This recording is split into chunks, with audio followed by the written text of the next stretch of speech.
कि मैं आते ही बस सारा कब्ज़ा कर लूँ और ये अब छोड़ दे सबको मेरे लिए।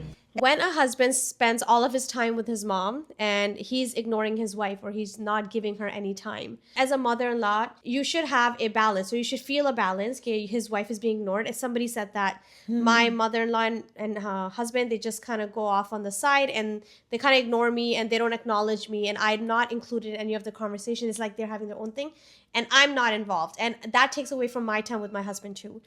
So as a daughter-in-law, I would हाँ, say कि a mother-in-law should have a little bit of hmm. balance. Same with the daughter-in-law. Like give space to your husband to give time to his family or mother, and likewise, same thing. दोनों को space देने की ज़रूरत है। Yeah, शादी से पहले obviously माँ-बाप और बच्चे they बहुत have a life of their उनकी own, बड़ी right? बॉन्डिंग Yeah, होती है, yeah. उन्हें आदत होती है एक-दूसरे के साथ रहने की। अब जब आप नई दुल्हन आई हैं, नई लड़की आई है, अगर आप जॉइंट फैमिली में आई हैं, आपको भी थोड़ा हौसला रखें। उन्हें भी थोड़ा डिटैच होने में एक-दूसरे से टाइम Time लगता लगता है है. और कभी भी डिटैच तो औलाद Fully और नहीं माँ हो हो नहीं. ही नहीं सकते।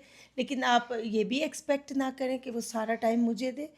और बेटे को भी और माँ को भी थोड़ा समझदार होना चाहिए कि अब एक नया शख्स आया है तो सारा टाइम अब मेरे बच्चे को मुझे नहीं देना, उसको भी देना है।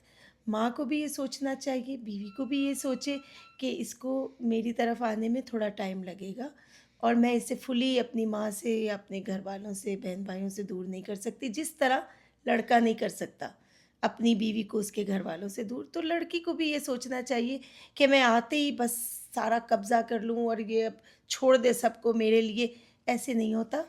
हाँ, अब थोड़ा बैलेंस माँ को रखना चाहिए, थोड़ा बीवी को रखना चाहिए। अगर आपको लगता है कि वो इकट्ठे बैठे हैं, आपको पूछ नहीं रहे या आप अलग हैं, आप भी जाके वहाँ बैठ जाएँ। कोशिश करें कन्वर्सेशन में हिस्सा लें। कभी-कभार हस्बैंड को कह दें कि अभी आप मामा के साथ बैठे हैं, ठीक है, मैं सोने जा रही हूँ।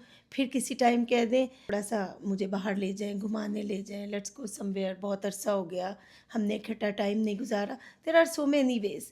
बेसिकली दोनों को ये सोचना चाहिए, आने वाली को भी और मदर को भी, कि मैं थोड़ा-थोड़ा अपने लेट गो करूँ बच्चे को, उसने अपनी वाइफ़ को भी टाइम देना है और वाइफ़ भी ये सोचे कि it will take some time.